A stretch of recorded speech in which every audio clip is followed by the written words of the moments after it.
Are we live? Amazing. I'm getting nods and thumbs up. Thank you, everyone online, for waiting.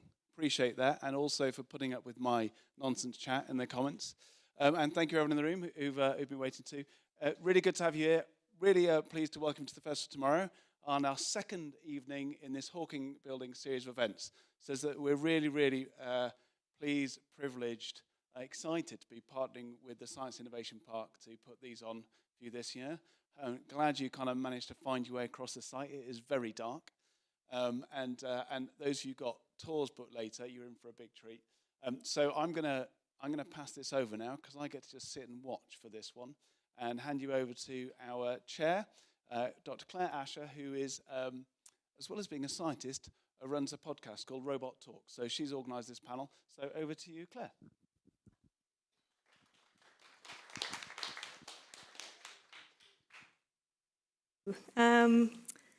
Thank you, Rod, for the introduction. As he mentioned, I am a freelance science communicator and I host Robot Talk, which is a weekly podcast exploring all things relating to robotics and intelligent machines. And tonight's discussion is being recorded as a special episode of the podcast, which will be released later this year.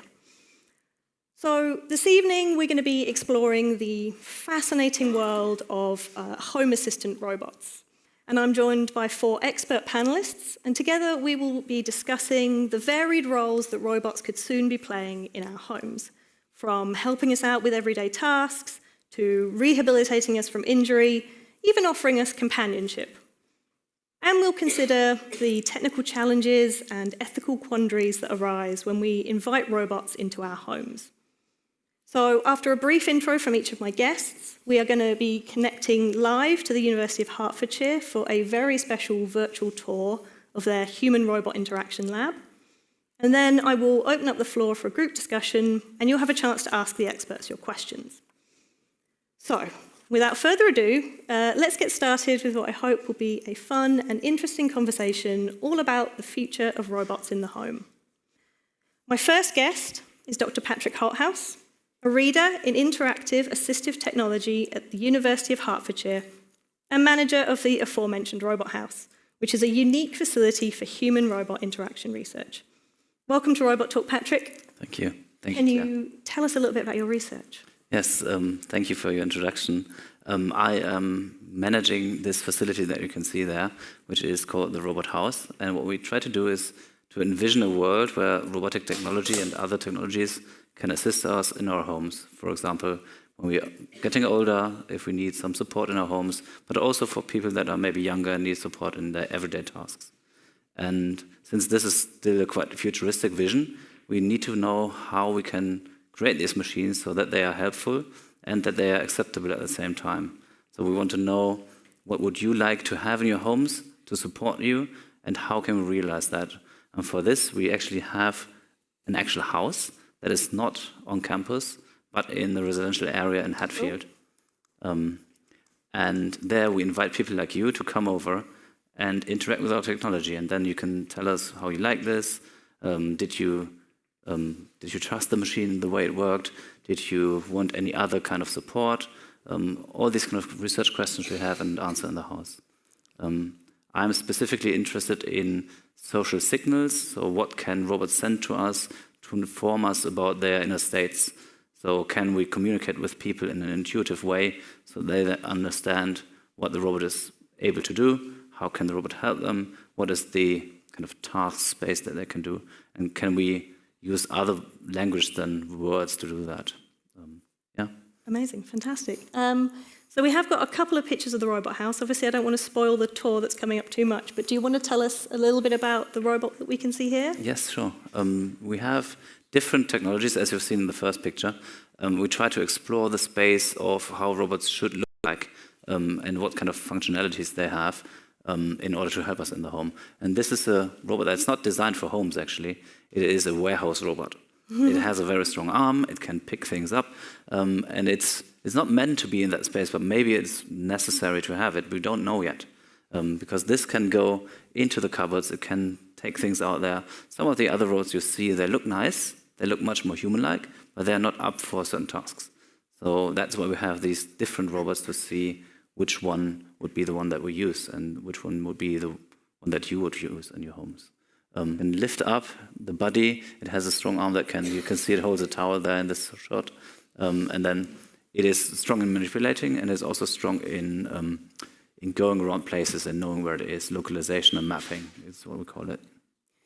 Yeah, I mean, as you mentioned, it's holding a towel, so I assume it's helping with some like dishes or washing up, exactly. which sounds great. And then we've got a very different robot here.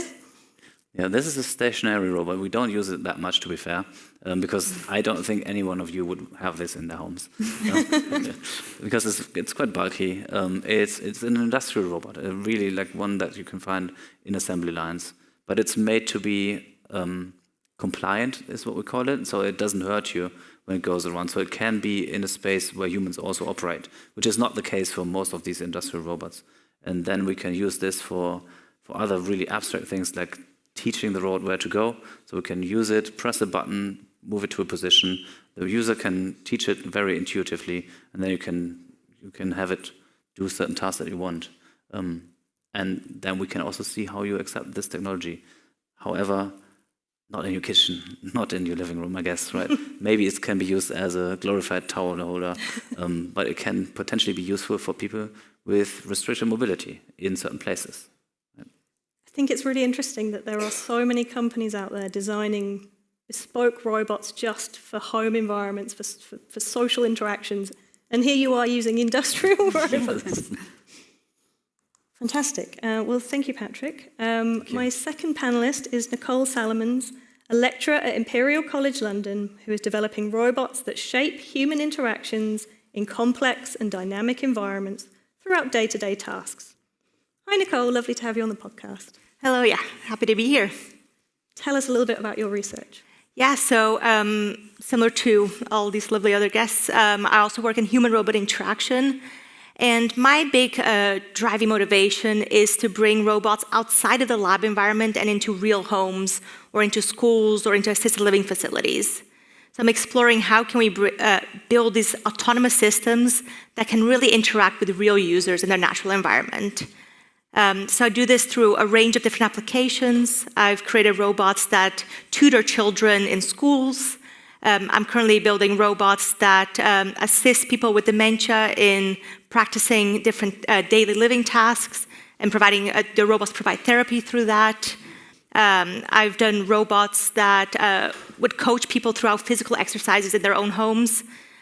So yeah, my really big passion is really how can we bring these robots into real environments, interact with real users, understanding each person, and then creating personalized models to best help them. Fascinating. So we've got some photos from your research as well. Do you want to tell us what is going on in this first one? Yeah, so this is a project that's currently going on by one of my amazing PhD students, and this is the Robots for Dementia project. So this robotic system, we can easily pick it up and place it into the homes of people with dementia.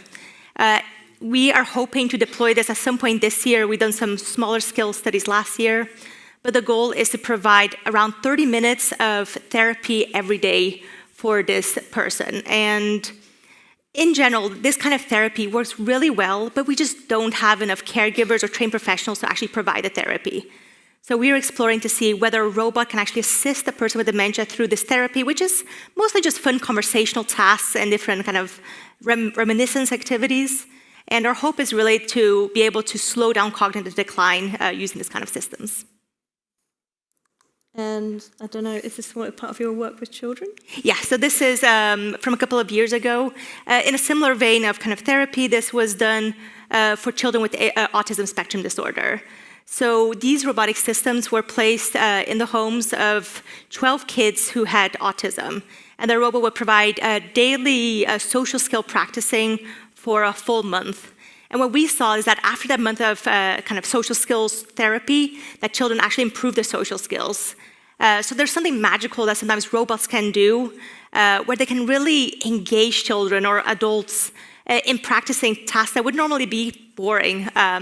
So this is a great example where robots can really be effective. Even though it is a social robot, it doesn't have arms or can't do much physically, just a social element.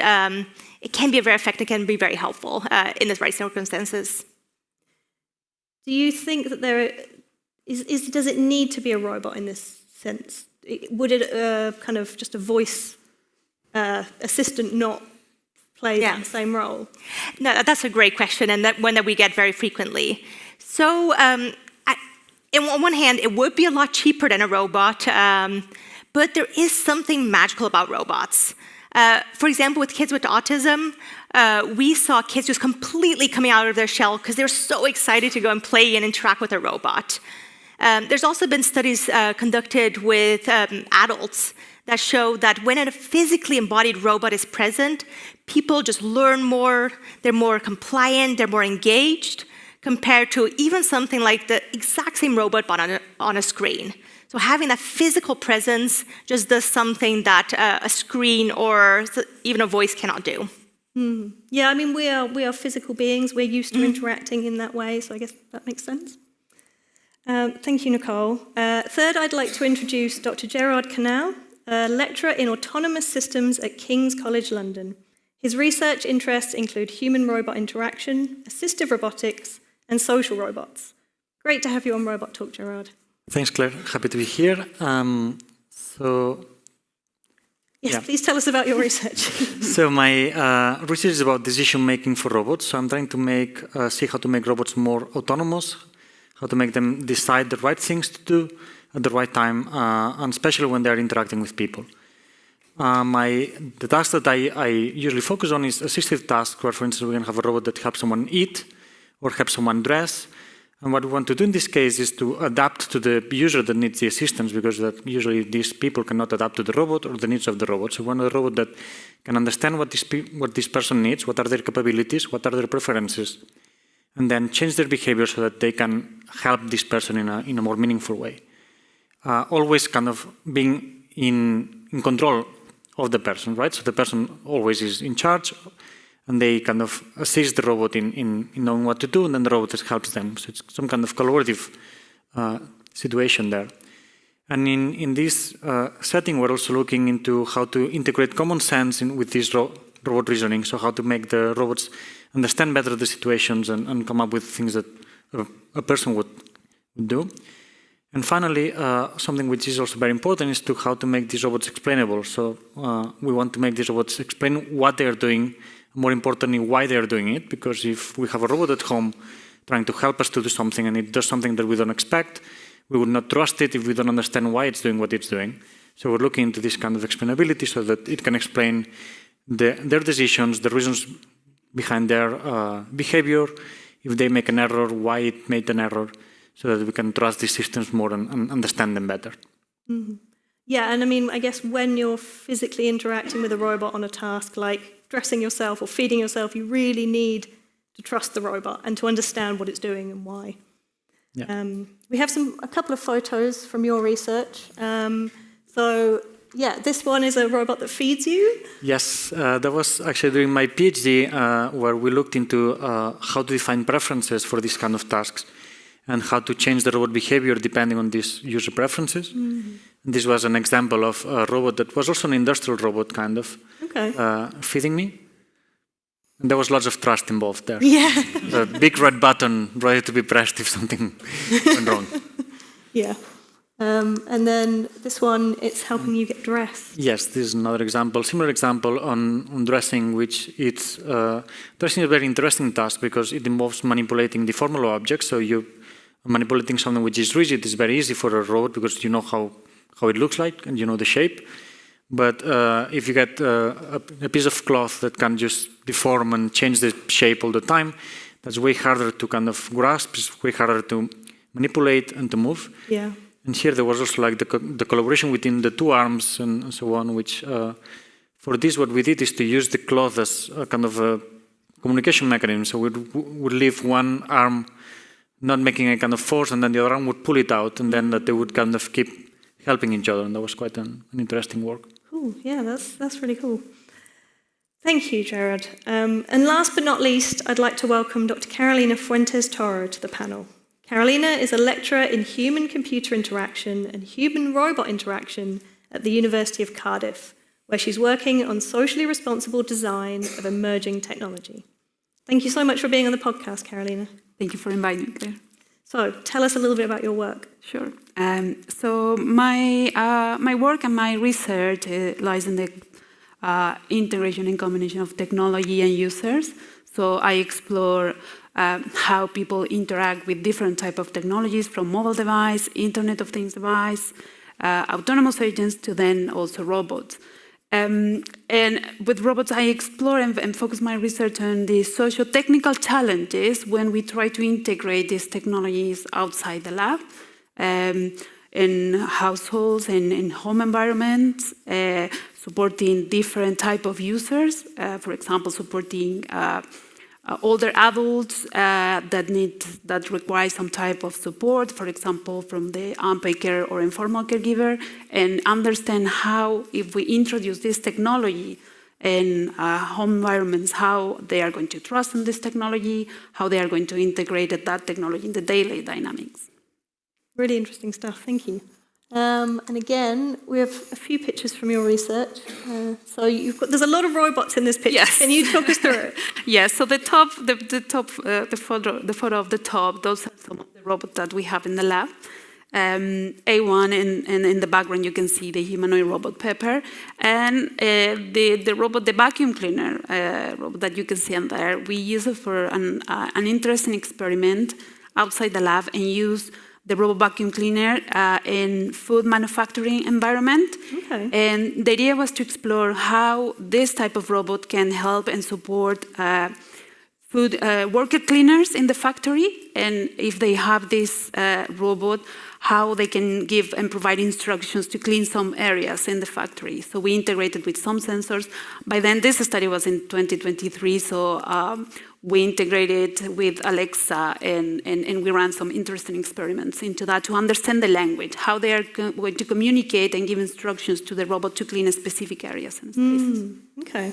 Yeah. So this illustrates really nicely like a bit of the diversity of robot forms that there are out there. Yeah. And I know a lot of people are quite scared of the robot dogs. Yeah. Do you find that people don't react differently to the dogs compared to? Yes, I think I've noticed how people react to that is different, and you can see, right, the purpose and the main design of these two robots. If you compare the robot in the background, is more friendly and humanoid shape compared to the four-legged robots. It's different, and you can notice that is some kind of automatic response into that when you interact with that. Yeah.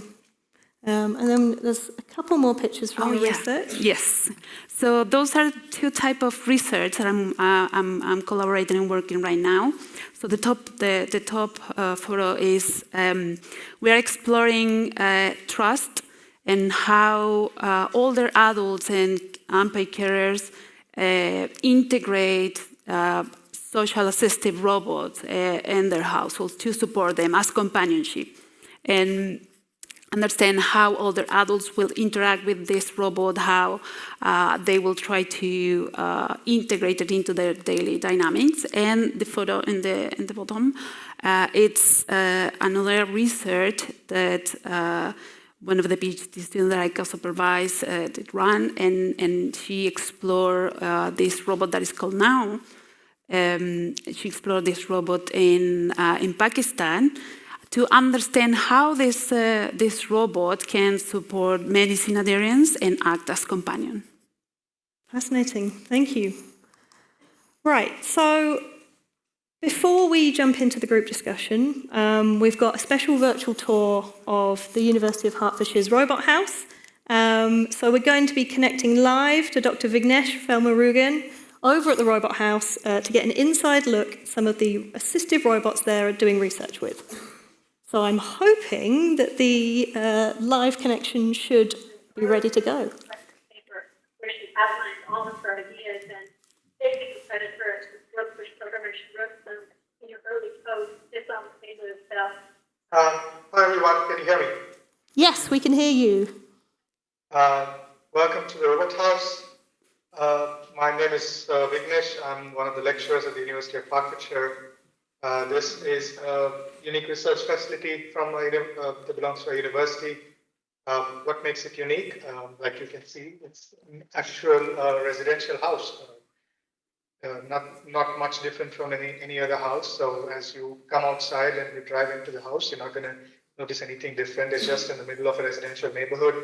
It's probably, even some of our neighbors probably don't know that what kind of a house it is, right? So it's designed in such a way that it's trying to give you as authentic an experience as possible when you're participating in some of the studies. So what makes it different from a normal house? Because you see the living room, couch, there's bedrooms in there, stairs leading up to a couple of more bedrooms and toilets. So the part that makes it different is there are a bunch of more than 40 sensors that the house is outfitted with, which give us lots of information. Like, for example, motion sensors that tell us where the person is, whether they're in the living room or in the couch, because understanding where they are when they make a certain request makes a difference in terms of how robots interact with them. You have cameras, obviously, everywhere that you can observe when participants are interacting with robots. You have door sensors, you have sensors under the couch to understand when somebody is sitting on it, you have sensors under the bed as well, etc. So, and what makes it even more special is, of course, our special residence that you can see in the back here.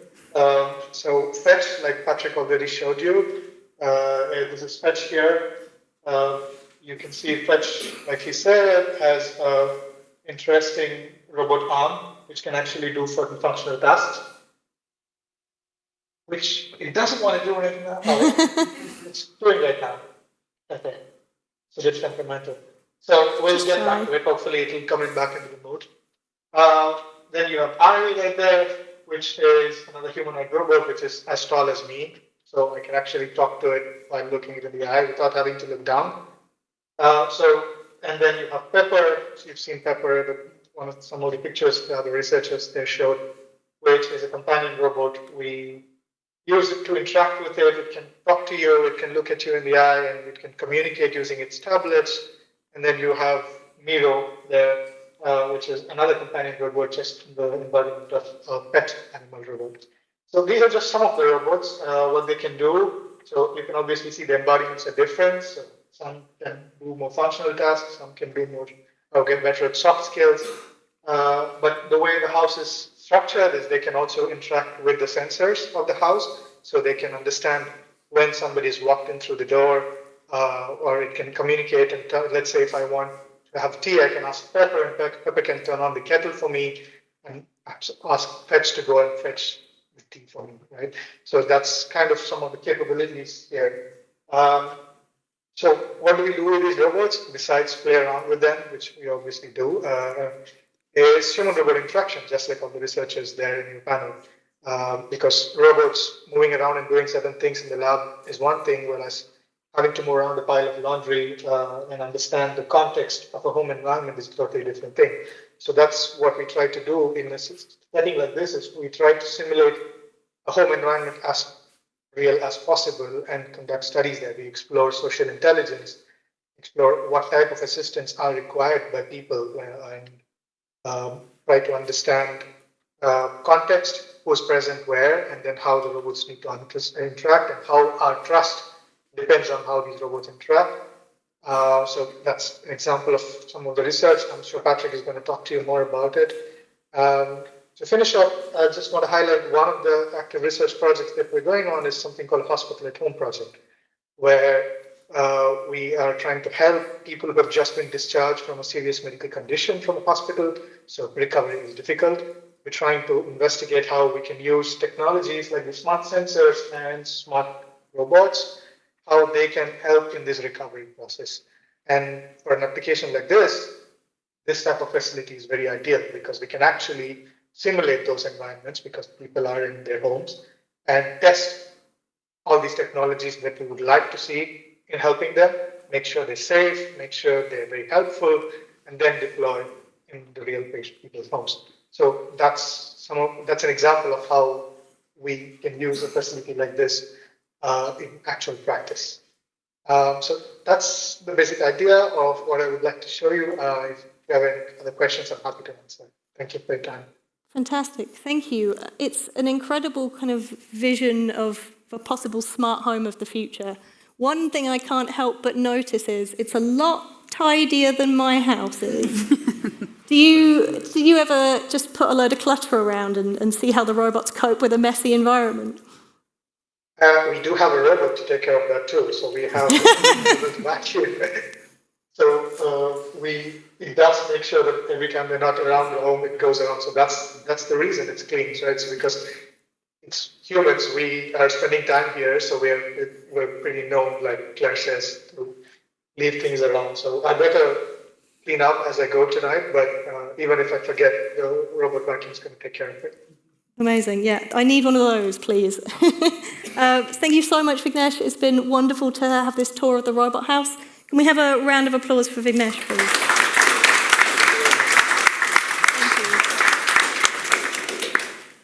Okay, wonderful. So I'd like to open up the discussion to everyone on the panel, and we're going to start taking audience questions in a few moments. So if you are watching on YouTube, please do type in questions into the chat. We are keeping an eye on that, and we will read out your questions in a little bit. And if you're here in person, feel free to put your hand up, and we'll try and get through as many questions as we can. To start off the group discussion, we've seen a really great selection of different robots this evening that can help us in the home. There's a few of them on screen still here. But what I want to get into is what the technical challenges are that they face. So obviously, as I mentioned, the home environment is often quite cluttered, it's quite messy, it can be unpredictable, it can change. What challenges does that present for robots? Patrick, maybe you can go first. Sure, yeah. So as you've seen, the robot house is quite clean. It's not always that clean, I have to say. But we think that this is a facility that gets this halfway from a university lab to an actual home, where it's kind of messy because it's not in a lab, but it's also under our control. So we try to use that as an intermediate step, and then we go into people's homes as well. For me, the real challenge is to provide the service to a person on the right level. Sometimes you need to, imagine you're an older person living at home, being supported by a robot. How can we provide that service? We as researchers, we need to find out what is the optimal service we can provide. For that, we engage in research projects and do things we call focus groups, where we have carers, patients, people that need support, us as experts in how to program the robots, and then find out what is the actual behaviors and the capabilities that the robots need to have. And then we implement them in a robot and then find out if people actually like it. And sometimes tracking the balance between what the people need and what they want is quite difficult. So if you imagine a frail person needs potentially or wants to have their drink being brought to them by a robot every time they want a drink. However, from a clinical perspective, that's not the right way of doing it, because you need to encourage the person to actually do something, get up and not get any more frail, because they need to practice their walking. So you need to adapt your service to what the person needs, and also what the person wants is not always correct. So you need to somehow be, nudging them, not to say be rude to them, but interrupt them in their routines or make them feel slightly uncomfortable, even though that's obviously ethically questionable. So we really have to be very, very, very careful here. Where do we go in and what do we deliver as a service? So that's really challenging if you go into actual settings where there's a person affected. Yeah. I guess, these are challenges that care workers face, but maybe people are more resistant to being told what to do by a robot.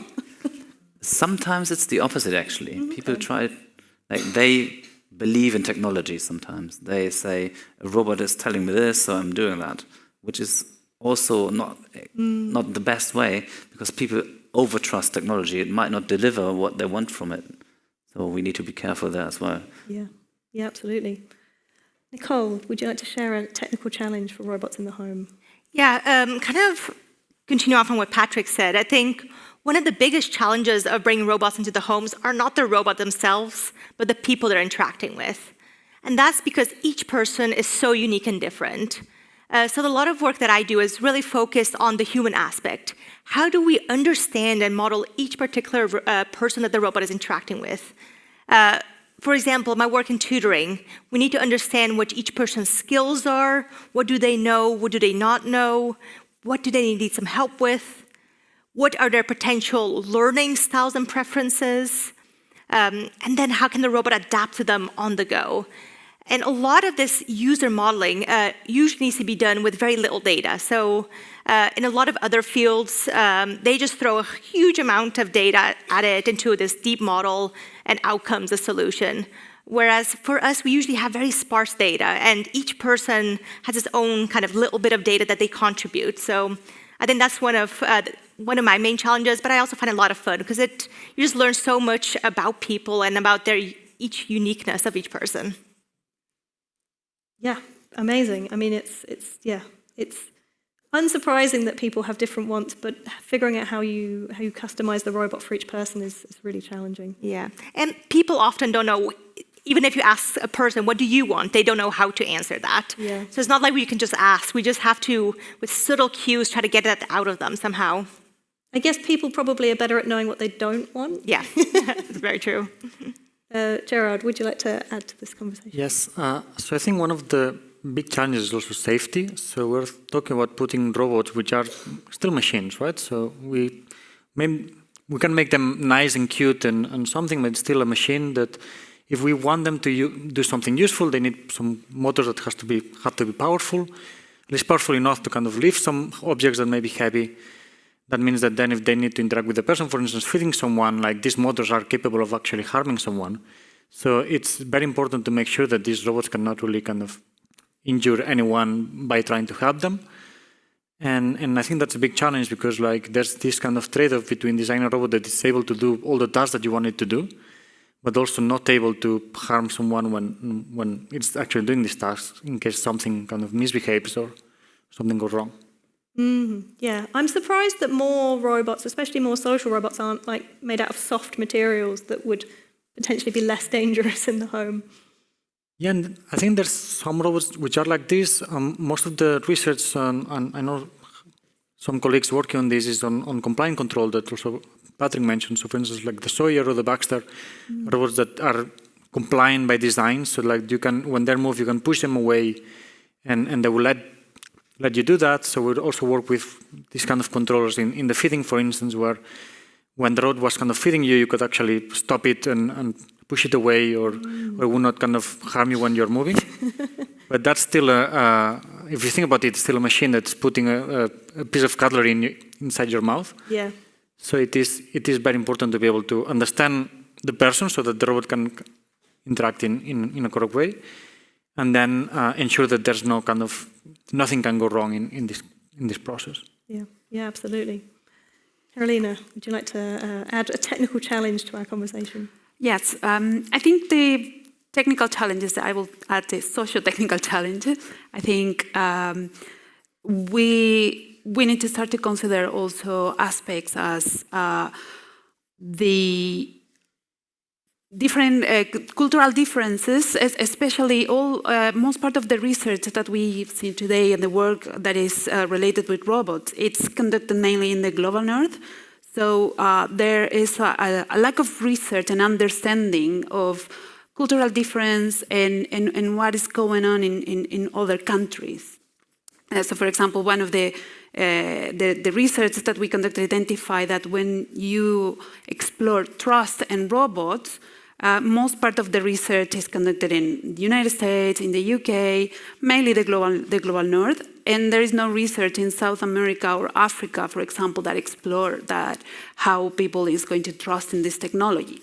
So it's interesting to understand as well all these multiple challenges, the cultural differences, how other communities and other people living in different countries will consider the robots as a social entity within their household.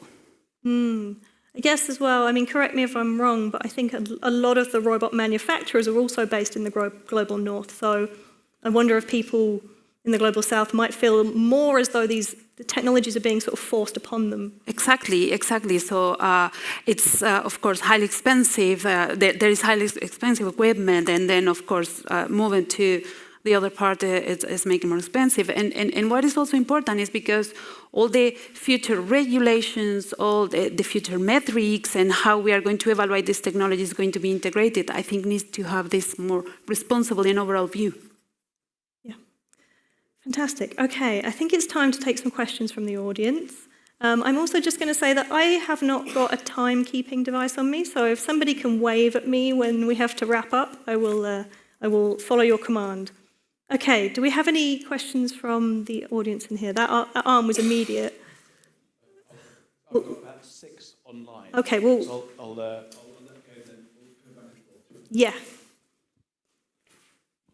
Hi, thank you everyone, that was really interesting. I'm seeing like through all of these different robots that you're working with, apart from the ones which kind of look a little bit like toys, the ones that are more for communication, which I think is super interesting and can be like integrated in a home a lot quicker than some other stuff. I was just wondering, like, when I look at different architecture it seems to me like a majority of people live in, there's steps and there's just like the floor isn't particularly wheel robot friendly. So for example, I guess a lot of people are having robots in their houses which are doing like cleaning for them, but quite a few people can't have them because it can't get around the entire house. So with robots like this that are designed to help someone through their daily tasks, if it can't go up the stairs, does that mean you need 2? Do you need like a lift to be able to help them? Or is this like a hypothetical for when this information can be put in a different body, if that makes sense? Mm-hmm. Can I ask this one? Yeah. So it's a really good question, actually. I like it a lot because all the machines that you see here, I don't think they will be in any of your homes. They are really research machines where we can explore the range of things that we might need in the future. As you rightfully said, some of these like dog-like robots, the smaller ones, or the tabletop robots you can have in a house, but they're still quite limited. So we actually need to find out, are legs something we need on a robot? Or do we maybe need to adapt our homes like for the Hoover robots a little bit, right, so that the robot can go around? But none of these robots are anything that we would have in our home at the moment. Anybody else want to add to that? Yeah, also coming back on the safety thing, is that I'm sure you've seen many humanoid robots lately, like they're everywhere now. And most of the videos are humanoid robots falling because that's what kind of makes it fun for people to see. And if you think about having something like this at home, if you have a robot coming up the stairs and you're behind the robot falls and falls on you, that is dangerous, right? So this is also something that we need to take into account when we're thinking about the robots of the future, the robots that will be in homes. Obviously, a wheeled robot is more stable, so it's harder for it to fall. But then obviously stairs are a problem. So yeah, I'm not sure what's the actual solution to this. Maybe having one robot in each floor, maybe some device that can move robots up and down stairs, but yeah, definitely that's a very important challenge to overcome to get robots at home. Mm-hmm.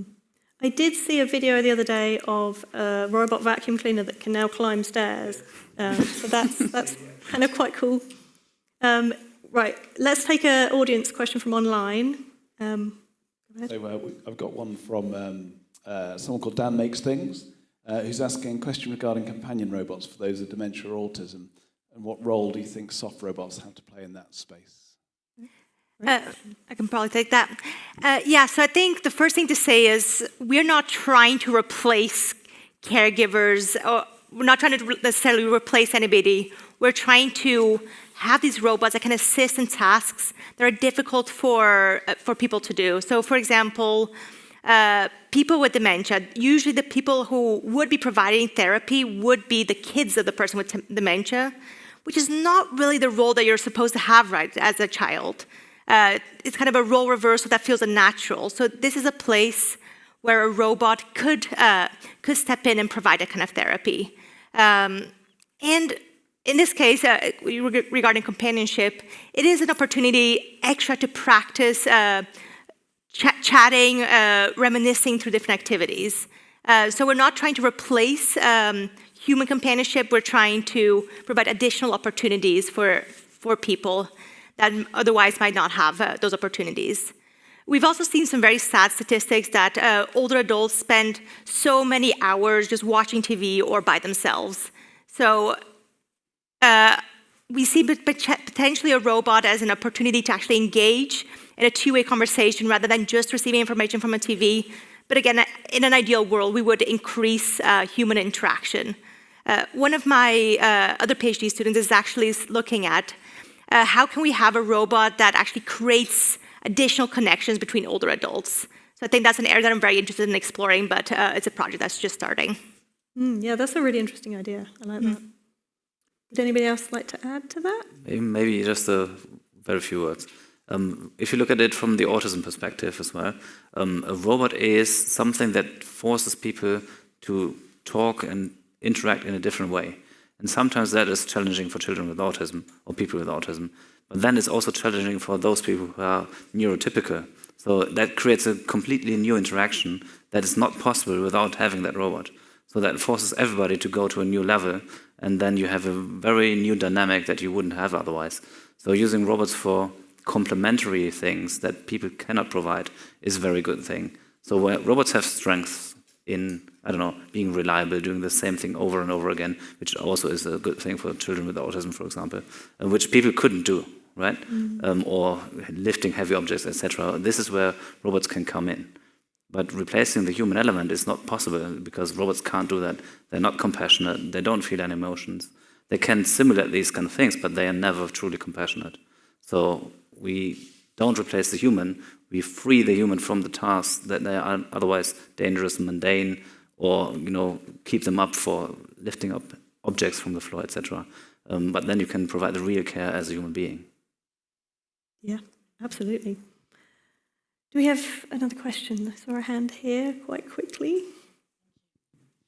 Thank you. In the video of the house that we saw, I noticed that the humanoid robot, the one that's pictured there, is it Pepper. Yes. So it seemed to be, I mean, you just said almost conscious, kind of looking around, interacting with the environment. I just wondered, is that something that's built in to make it seem more humanoid for the user? Is it waiting for a wake word, or is it interacting with the sensors around the house? So yeah, I just wondered what that was. Thank you. Excellent question. Yep. I can take that, yeah. Yeah, sure. So, yeah, that robot is mainly designed to engage with people. So it has different functionalities and characteristics that prepare them to then create this engaged interaction. So you can, I don't know if it's the case of the robot house that is connected, but you can connect it with multiple sensors to then react to that information and act according to it. Yeah. In this case, it was just looking for faces in the environment, and whenever somebody is talking, it tries to direct the gaze into the direction where somebody is talking. Okay.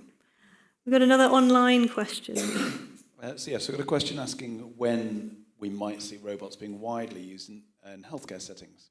So do you think it'll ever be economically viable, even when they fulfill the necessary safety requirements?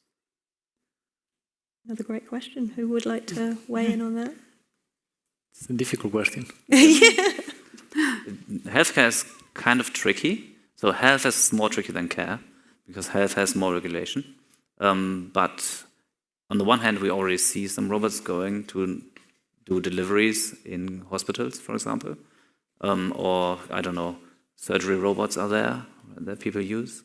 But these kind of interactive robots are not really there yet, because it's highly, as I said, highly regulated, and there's also much stronger demand on other robots, like, as I said, distributing food or doing surgery or these kind of things. So I don't see this as some priority. There might be the odd robot in the waiting room, right, to do certain tasks, like greet people, maybe alleviate some of the fears that children might have when they come to a doctor. These kind of things could be there, but yeah, I don't... I think in general, robots, I think for foreseeable next few years, will be very task specific. I think this promise that we sometimes see on TV that you'll have this general purpose robot that will help with everything in your home or in a hospital. I don't think that's realistic at the moment. So I think in very specific situations in healthcare context, it might be valuable. Like there are robots doing big pieces of big elements of surgeries, or there are certain robots that potentially look very simple, but can detect kind of how much strength you are using in your hands and do the right amount of counter force so that you're really practicing your hand movements for, I don't know, a stroke rehabilitation. So I think there are very specific tasks that they are doing, but at general purpose, I just don't see it happening that quickly. Yeah. Fantastic, thank you. Right, I think we've got time for one more quick question. Okay. Who would like to ask a question? There's a hand at the front. Oh, sorry. Thank you. Hello? Right. Honoured to be in the presence of so many doctors, so couldn't miss this opportunity. There's a line of thought that goes that humanoid robots are more suitable to the home environment because homes are designed to fit around humanoids. I wonder if there's other opportunities such as a robot-type device which picks up whichever accessory it requires to do whichever particular task, whether it be clean the windows or clean the teeth or prune the roses or even say hello to the postman outside. And another aspect that sprung to mind is quickly, how can we trust robots, given that we've seen fake videos and fake voice and so on? How can we ever really trust a robot, particularly with our lives? Yeah, excellent question again. Who would like to try and answer that? Kind of two questions in one, but I'll allow it. Yeah. In the terms of trust, that's what we're trying to figure out, I guess. There's lots of research going on, and then research on this. Patrick was looking into this trust element on how to make people trust these robots, because that's ideally, if people do not trust these robots, they will not use them. So then why do we even care about making them do anything if then no one will actually want to use them? And as I said, explainability is one of the cases where if you can actually ask the robot, why are you doing this? And the robot can tell you something that you can understand. You understand why, and the robot can understand that you did not understand why it's doing what it's doing, and then the robot can proactively explain the behavior that will, or we think it will, increase trust. That's the kind of things that we are now looking into and trying to assess and understand what elements of the robots kind of create this trust. I guess there's kind of two elements to this, because in order to get to that point, you need to convince people that they want to buy the robot or bring the robot in the first place. So you have to get over that initial fear that makes people maybe not want to have a robot at all. Yeah. For the form aspect maybe as well. I don't think it's necessarily a given that we will have humanoid robots in our homes. While the idea, as you said correctly, is it's made for people, so a humanoid robot might be the best solution. We're not sure yet. We have vacuum robots that are not humanoid at all. We have dishwashers that are arguably some form of robot, right? We have other kind of developments that go into the direction that specific devices, as you said, Nicole, you have specific task-solving machines that can then maybe have the additional other function. Then maybe we arrive at a humanoid. We don't know. Right? Maybe we have arms in the kitchen that empty your dishwasher and put things in the shelves. That's why we explore such a wide range of things, because we are not sure yet. But there's a trend in humanoids right now, but maybe that doesn't go on. Maybe people are really putting things into the humanoid that makes them being bought. We don't know. We are looking forward in finding out. Yeah. I do like the kind of Swiss Army knife robot you suggested, though. I think that's a good idea. Okay, we're going to take one more question at the back here. I have two questions. Okay. The first question is, who or what inspired you to do all of these robot things and designing robots? That's a great question. That's maybe the kind of thing that everyone could answer. Carolina, what inspired you? Sorry, can you repeat that question? What inspired you to work with robots? Oh, what inspired me to work with robots? That's an interesting question. Thank you for that. I think robots present multiple challenges and problems. I think I really like to work and think about how to solve problems and how challenging is the technology. And I think that inspires me to work with robots. Yeah. Gerard? I guess it was like science fiction, right? You see Star Wars, you see these robots. I was young, I was like, oh, I want to do this. And then once I got actually to work with robots, it was about, okay, we do have robots that can do stuff, but how can we do things that are actually useful for people? Because it's very nice to have a robot dancing and that's it, and that may be engaging and so on. But how can actually make it kind of dance and actually help the person? How can we, for instance, teach them to dance instead of just making it as a for show thing? And I think that's what kind of drove me is how to make robots to actually help people and help people be, for instance, independent for longer periods of time. Yeah, I think for me it's similar. I think it's books and science fiction. It just sounded so cool. So why not try to make your job something that sounds fun and cool? So I just, when I was going into university, I tried to do a degree that's related to robotics, or the closest I could find at the time, which was computer science, and then looked out for any opportunities that came relating to robots, and now I'm here today. Yeah, I think for me it was more chance than anything. I was studying something slightly different. I was looking into biology and genome research and these kind of things. But then there was a really scary looking robot in the corridors and people were working on it, and it was fascinating, and it was like, we can make this something that is maybe more enjoyable. Because it was actually with a rubber mask and something really horrific. But yeah, it was nice working on these kind of things, exploring new things where you don't really know where it's going at. It's just free kind of research that goes into, you don't know where, and this is exciting. Yeah. What was your second question? Do you use any program to make your robots do stuff? So basically, most of the time I use a program called Scratch. So do you use any program to design your robots?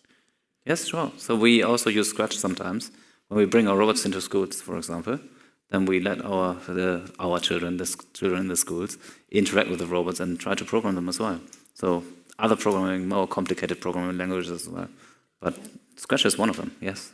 Yeah. So for example, that robot that is dog robot, the Miro-E, use something similar like a Scratch to programming. Yeah. Okay. Yeah. Brilliant. Okay, so I think we're pretty much out of time. Yeah, okay. So yeah, I'm really sorry that that's all the time we have. This conversation's been wonderful and fun and fascinating, and I wish we could do it all evening, but we can't, I'm afraid. However, if you have enjoyed this event, then please do check out the Robot Talk podcast for more conversations like this. It's available wherever you get your podcasts, or you can check out the website at robottalk.org. There are more events going on for the Festival of Tomorrow's Hawking Building series this week, so make sure you check out their website to find out how you can get involved in those things. And before we finish, I'd just like to say a massive thank you to my guests, Carolina, Gerard, Nicole, and Patrick, for a really, really fun and fascinating conversation. Thank you also to Vignesh over at the Robot House for giving us the tour. Thank you to the amazing audience here and online for your brilliant questions. And last but not least, thank you to the Festival of Tomorrow team for having us, and also the staff here at the Science Innovation Park, and for making sure that everything ran smoothly in the background. Thank you all again for being here, and I hope you have a very pleasant evening.